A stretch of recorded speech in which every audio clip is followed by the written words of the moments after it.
നമസ്കാരം. പശ്ചിമേഷ്യൻ സംഘർഷം വീണ്ടും രൂക്ഷമാകുന്ന സാഹചര്യത്തിൽ ഇറാന് നേരെ അമേരിക്ക നടത്തിയ ഏറ്റവും പുതിയ സൈനിക ആക്രമണത്തിന്റെ ദൃശ്യങ്ങൾ US പുറത്തുവിട്ടിരിക്കുകയാണ്.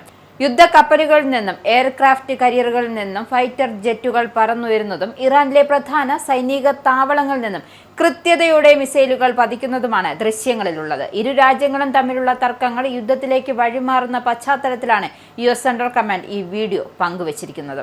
ജൂലൈ 12-ന് ഇറാനിലുടനീളം തന്ത്രപ്രധാനമായ കേന്ദ്രങ്ങൾ ലക്ഷ്യമിട്ട് തങ്ങൾ പുതിയ ആക്രമണങ്ങൾ വിജയകരമായി പൂർത്തിയാക്കിയതായാണ് അമേരിക്കൻ സൈന്യം പ്രഖ്യാപിച്ചിരിക്കുന്നത്. ഇതിനു പിന്നാലെയാണ് ദൃശ്യങ്ങൾ പുറത്തുവന്നത്. വ്യാപാര കപ്പലുകൾ കടന്നുപോകുന്ന ഹോർമൂസ് കടലിടുക്കിൽ ആക്രമണം നടത്താനുള്ള ഇറാന്റെ ശേഷിയെ തകർക്കുക എന്നതായിരുന്നു ഈ സൈനിക നീക്കത്തിന്റെ പ്രധാന ലക്ഷ്യമെന്നും US വ്യക്തമാക്കുന്നു.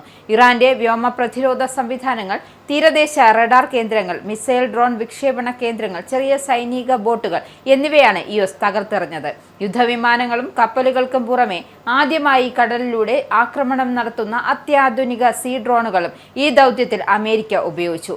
അനാവശ്യമായ ഭീഷണികളിൽ നിന്നും കപ്പലുകളുടെ സുരക്ഷ ഉറപ്പാക്കാൻ തങ്ങൾ സദാ സന്നദ്ധരാണ് എന്നാണ് US സെൻട്രൽ കമാൻഡ് വ്യക്തമാക്കിയിരിക്കുന്നത്. കഴിഞ്ഞ വാരാന്ത്യത്തിൽ ഹോർമൂസ് കടലിടുക്കിലൂടെ പോയ ഒരു കണ്ടെയ്നർ കപ്പലിന് നേരെ ഇറാൻ ആക്രമണം നടത്തിയിരുന്നു. ആക്രമണത്തിൽ കപ്പലിന് തീപിടിക്കുകയും ഒരു ജീവനക്കാരനെ കാണാതാവുകയും ചെയ്തു.